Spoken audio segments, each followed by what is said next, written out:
안녕하십니까. 날씨가 많이 무덥습니다. 갈수록 여름이 길어지고 많이 더워지는 것 같습니다. 중부지방은 장마도 금세 지나가고 이제 교회마다 여름 사역들로 분주하고 또 휴가철이라 이동들 많이 하실 텐데 건강들 유의하시고 하나님께서 각 가정과 교회에 평안을 주시기를 저도 기도하겠습니다. 신앙은 계시다. 하나님을 아는 지성의 순례 세 번째 시간. 오늘은 인간론, 하나님의 형상에 대해서 살펴보도록 하겠습니다. 말씀을 준비할 때 주제랑 본문만 생각하며 제가 산책을 많이 하는데 이번에도 문득 한 장면이 계속 떠오르더라고요. 그게 머릿속에서 계속 떠나질 않아서 한번 나눠보도록 하겠습니다. 제가 국민학교라 불리던 초등학교 시절에 저희 집이 목동의 반지하였는데 그때 거실 벽에는 당시 유행했던 것 같아요. 큰 거울 위쪽에 시계 달린 거울이 하나 달려 있었습니다. 근데 어느 날부터인가 거울 한가운데 금이 갔는데 처음엔 별로 신경 쓰지 않았습니다. 키도 작고 그 금이 제 시야에 걸리지 않았거든요. 그런데 학년이 올라가고 키가 커지면서 상황이 좀 달라졌습니다. 제 얼굴을 보려고 하면 그 금이 딱 정중앙을 가로막고 시야를 가렸습니다. 거울 속에 제 모습이 금이 가기 시작했죠. 찌그러지고 하여간 많이 불편했습니다. 그래서 한동안은 거울을 볼 때마다 허리를 숙이거나 무릎을 굽히고 막 이렇게 금이 간 부분을 피해가면서 얼굴을 들여다보았던 기억이 떠올랐습니다. 3주차 인간론에 대해서 다루려고 하다 보니까 그런 생각이 들더라고요. 우리 인생에도 그런 금이 간 거울이 하나씩 있는 건 아닐까.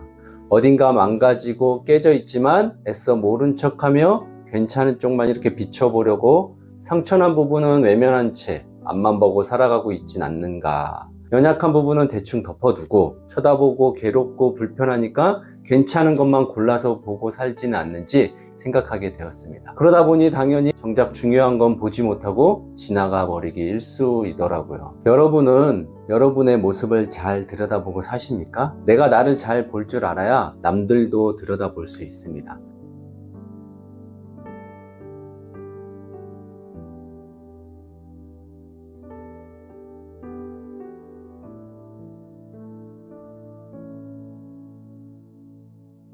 조직신학에서 인간론은 신론과 더불어 신앙의 핵심을 이루는 중요한 주제입니다. 신론이 하나님을 탐구한다면 인간론은 신앙의 주체인 인간, 즉 하나님과의 관계 맺는 존재로서의 인간이 어떤지 규명합니다. 그런 인간이 어떻게 창조되었는지 오늘 성경은 분명하게 설명합니다. 창세기 1장 27절입니다.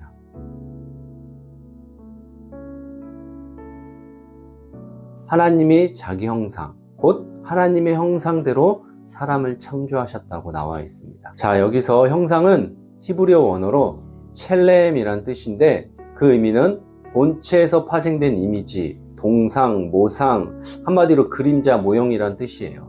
그것은 외형적인 모습은 물론이거니와 본질적인 속성까지 반영한 결과이고 두 인격체, 남자와 여자는 서로 동등하고 존엄한 존재입니다. 여러분의 남편이, 여러분의 아내가, 여러분의 여자친구, 남자친구, 직장 동료와 형제 자매가 결함이 아닌 하나님의 형상으로 지음을 받았다고요. 그런데 금간 거울처럼 일그러진 우리의 본성은 하나님의 형상과 같다고 말하기엔 너무 다르죠. 인정하시죠? 오늘 우리는 인간에 대한 깊은 질문과 더불어 하나님의 마음이 담긴 형상, 그리고 그 형상을 회복해가는 길에 대해 함께 나누려고 합니다. 교리적 의미로 조직신학에서 말하는 하나님의 형상은 이성적 존재, 도덕적 존재, 관계적 존재, 이렇게 세 가지 차원에서 이해됩니다. 제가 조직신학 용어를 썼더니 어렵고 복잡하다는 분도 계시고 한번 정리하고 이해하니까 괜찮다는 분도 계시긴 한데 저도 기도하면서 준비하고 있으니 듣는 여러분들도 하나님께서 지혜를 주시기를 기도하는 마음으로 들어주시면 하나님을 이해하고 알아가는 지성이 한 단계 더 성숙해지리라 믿습니다. 자, 하나님의 속성, 인간에게 주신 세 가지 형상. 첫 번째는 이성적 존재, 생각할 수 있는 존재입니다. 무엇을 의미하나요? 인간은 생각하고 계획하고 판단할 수 있습니다. 하나님처럼 논리적으로 사고하고 옳고 그름을 분별할 수 있는 존재입니다. 동물과 다르게 인간은 과거를 기억하고 오늘을 살고 미래를 계획할 수 있는 특별한 존재예요. 하나님께 있는 우리가 가진 형상입니다. 두 번째로 도덕적 존재. 인간은 선과 악, 정의와 불의를 구분하고 책임을 지며 살아야 하는 존재입니다. 왜냐하면 그것을 구분할 수 있게 하나님의 형상을 주셨어요. 우리가 검정색과 흰색은 구분할 줄 안다고요. 지키는 건 별개고 이게 나쁜 건지 좋은 건지는 판단할 수 있습니다. 이것은 하나님의 거룩하심과 공의를 닮은 것입니다.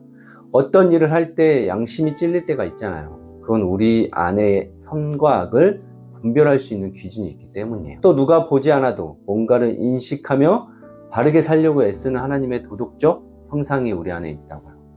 마지막으로 세 번째, 관계적 존재. 사랑하고 연결되는 존재입니다.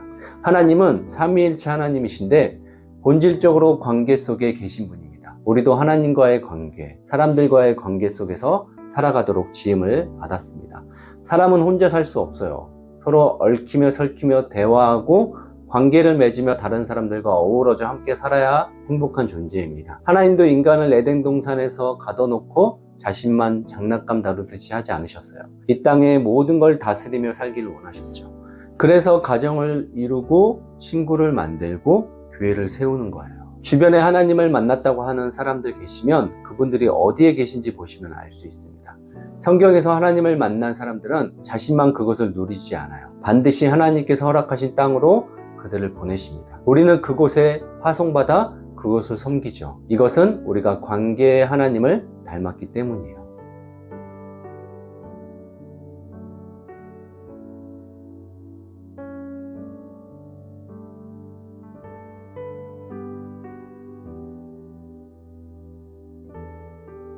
세계 인구가 약 80억 명 정도라고 합니다. 그렇게 수많은 사람들이 있어도 다 다르잖아요. 어쩌면 80억 인구를 다 다르게 만드셨을까요? 신묘막측하죠.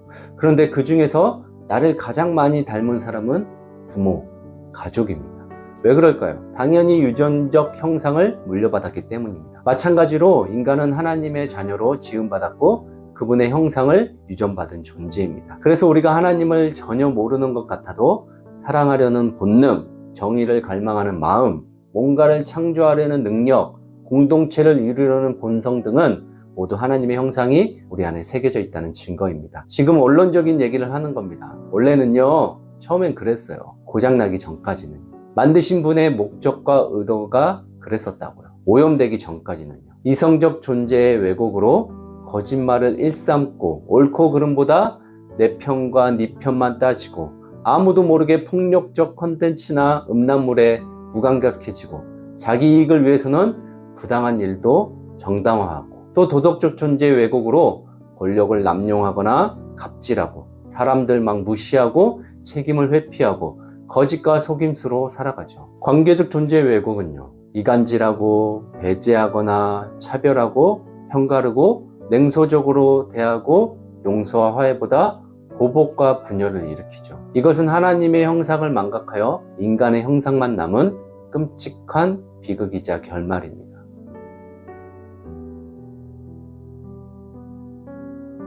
요한복음 11장 40절에서 예수님은 마르다에게 이렇게 말씀하십니다. 내가 믿으면 하나님의 영광을 보리라. 저는 여기서 말하는 하나님의 영광을 하나님의 얼굴로 해석합니다. 온전한 믿음이 있는 자는 하나님의 얼굴을 마주하게 된다는 말이죠. 즉 하나님과 얼굴을 마주하는 친밀함과 정직함, 그 떳떳함이 회복된다는 것입니다. 언제요? 내가 하나님의 형상을 믿으면. 그런데 우리는 왜 그 얼굴을 똑바로 마주하지 못할까요? 다 아시죠? 이유는 간단합니다. 형상을 저버렸기 때문입니다. 제가 직장 생활을 하던 시절이 있었습니다. 게으르거나 무책임한 성격은 아니어서 나름 누구보다 성실하게 일했습니다. 목적이 뚜렷했거든요. 빨리 돈을 모아서 뭔가를 해야 되겠다. 그런데 어느 날부터 상사 한 분이 말끝마다 트집을 잡고 저를 계속 노려보는 겁니다. 그러던 중 그분이 저에게 해서는 안 될 큰 실수를 하게 되었고, 그분도 식겁했는지 그 이후부터 그분은 제 눈을 제대로 쳐다보지 못했습니다. 그 일이 외부에 알려지면 곤란한 상황이 발생하니까 그때부터 저를 막 피하더라고요. 계속 불편한 상황 속에 있다가 그 사람 가정, 형편과 상황이 너무 안 좋아서 그냥 제가 그곳을 나왔지만, 그 경험을 통해 한 가지 느꼈습니다. 죄를 지은 사람은 눈을 피합니다. 눈은 마음의 창이기 때문에 그렇습니다. 하나님 앞에서 우리가 그분의 얼굴을 마주할 수 없다는 건 단지 그분이 크시기 때문이 아니라 우리 안에 숨겨진 죄가 있기 때문입니다. 그렇다면 순결하고 깨끗하고 어떤 점 하나 없는 완전하신 하나님을 우리가 감히 어떻게 마주할 수 있겠습니까? 우리는 남 이야기할 것도 없이 나 자신이 하나님을 정면으로 맞이할 수 없는 죄인임을 너무나도 잘 알고 있습니다. 죄가 들어오자 우리를 통해 반사되어야 할 하나님의 영광은 깨져버렸습니다. 거울은 금이 가고 찢기고 어긋나 버렸습니다. 그래서 우리는 하나님의 얼굴을 똑바로 마주하기보다 그 영광을 피하며 외면하며 숨는 존재가 되었습니다. 마지막으로 수도원 문헌에 전해져 내려오는 고전적 교훈담을 소개하며 마무리하려고 합니다. 한 마을에 수도사와 창녀가 살고 있었습니다. 근데 서로 마주보는 건물에 살고 있었습니다. 수도사는 매일 창녀가 남자들과 드나드는 모습을 보며 속으로 두 가지를 생각했다고 합니다. 저 음란한 여인, 오늘도 죄를 짓는구나 라고 혀를 내두었고, 그 다음으로는 나는 저렇게 살지 않으니 다행이라고 생각했답니다. 그리고 반대편에서 창녀 역시 그 수도사를 바라보며 그런 생각을 했다고 합니다. 나는 몸을 파는 창녀인데 저 수도사는 얼마나 거룩할까? 나 같은 사람을 보면 얼마나 짠하게 생각할까? 그러면서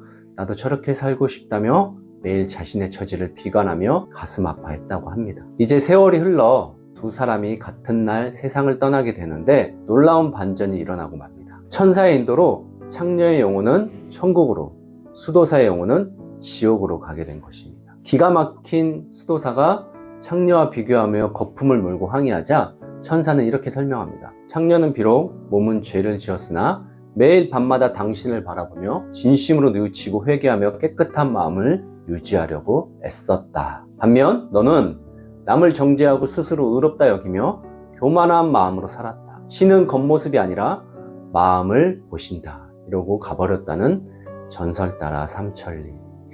제가 무슨 이야기를 하려고 하는 것일까요? 성경에 예수님의 바리새인과 세리 비유와도 연결되죠.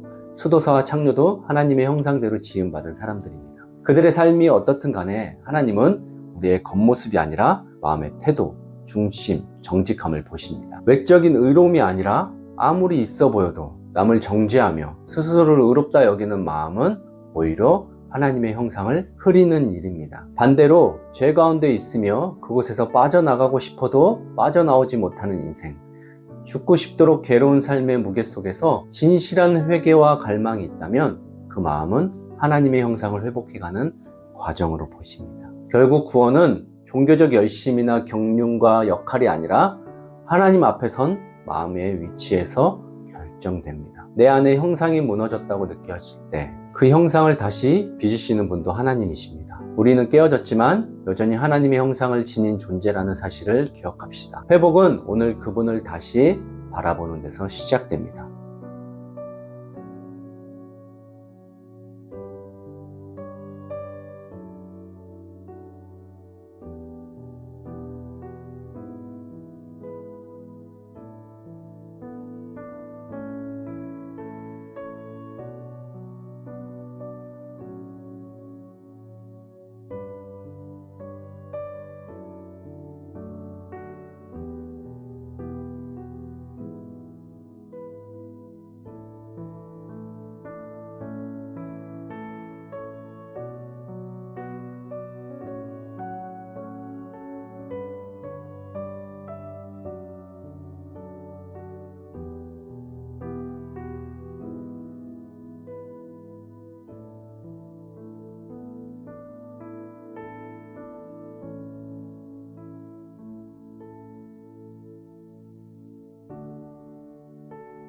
기도하겠습니다. 살아계신 하나님, 우리에게 다른 모형이 아닌 하나님의 형상으로 빚어주셔서 감사합니다.